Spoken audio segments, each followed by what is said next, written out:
Hey everybody, it's Christine and I am continuing my quilted scrapbooking series today. I am using the Flavors of the Month kit from the ScrapRoom, and this one features the Cozy Days collection from Simple Stories, which you've seen me work with already before, and I couldn't resist the chance to work with it again. So what I'm doing is I am creating a quilted background using layered squares. And there is a variety of approaches you can take to this.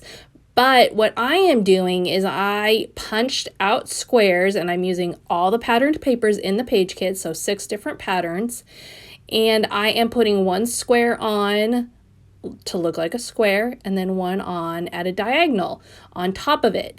And if you were using fabric, you would do this differently. But I'm using paper. It doesn't cost anything, or doesn't cost much of anything. And it's easier to layer one on top of the other than not. Obviously, if you're a quilter and you're watching this, you're going, that's not how you make this pattern.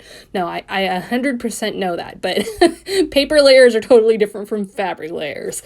So what I am doing is each of my squares is connecting at the corner, at the vertex, if you will. And so that is creating an X in between, because I put the diamond shape over the top of it. And I'm going to show you just real quick here how I also create the edges, just so you can see, because I did originally leave the edges alone and it did not look good. You definitely want to add the edges in here. And so you're going to obviously have to trim off the excess, but just having the design continue and not just randomly stop makes way more visual sense than you probably even think it would. I definitely discovered that. So this is what it looks like. Now, I also want to show you that I added in some outlining, and I originally, again, didn't do this. I didn't intend to do this, but I felt like it was a little too chaotic. I don't even know what the right word is, mushy, and that doesn't even make any sense. But things were not crisp enough. And so by adding in that outlining, you could see right there how quickly it changed things up. Now, all of what you just saw me do was redone for you because my video file got corrupted. So now we're actually going into the real layout. So if you're looking at it and going, that's not exactly what you did before, you are correct. That was a re-recorded tutorial. So you'll see me doing some of this stuff again and whatever. Anyways, you can see I have got on there the whole quilted look right now, except the edges. So like I mentioned, those are going to come in because they did not look right without the edges. And you can see there's just a weird random white margin at this point.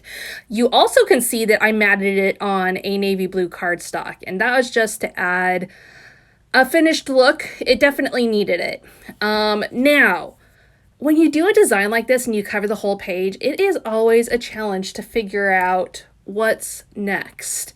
I highly recommend taking a look at Paige Evans' Instagram if you get to a point where you're stuck, because she tends to do a lot of pages where the whole background is filled with the design and then places her pictures on there. So what you're seeing right now is the behind the scenes. I am trying to figure out if and where I want to place my pictures. Do I want to use 4? Do I want to use 3? Do I want to make them in a grid? What do I want to do? And you do see that I cut them into a circle. I knew I wanted to go with that for sure, just to soften everything up a little bit.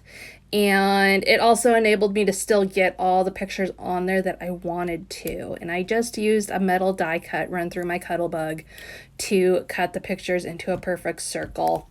And you can also see that I did matte those with a yellow that coordinates with this page kit, kind of a mustardy yellow.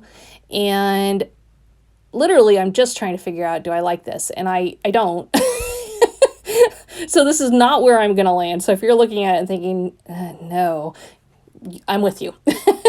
But I do also think it's important for you to see like how the process comes together. You can see that I do obviously know I want to pop it up. So I've got that 3D foam tape on there, and I just don't have it sticky yet. I've left the layer on it so that I can move it around and still figure out.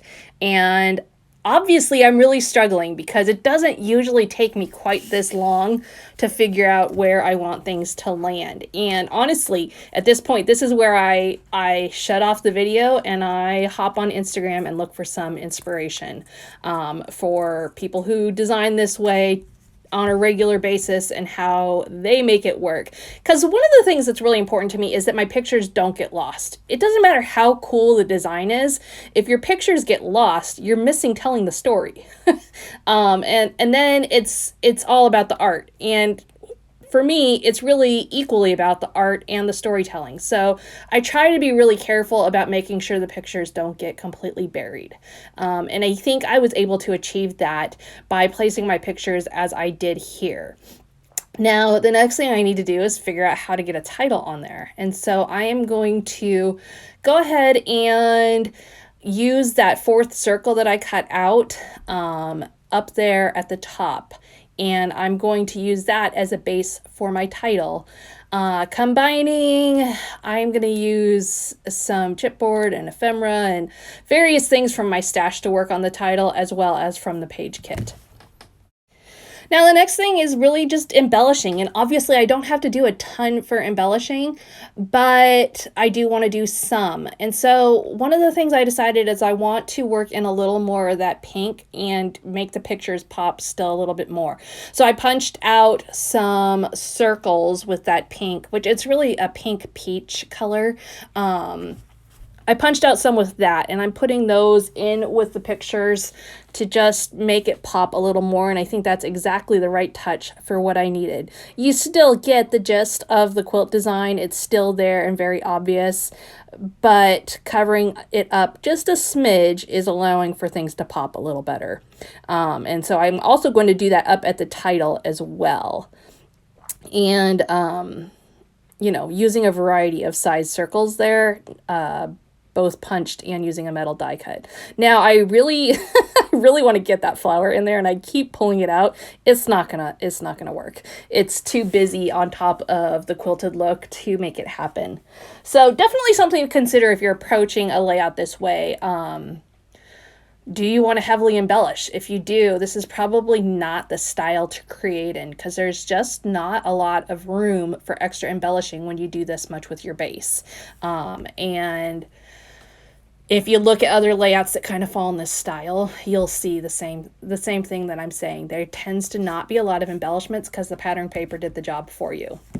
I am going to add in a few little leaves, and these I just fussy cut from one of the patterned papers.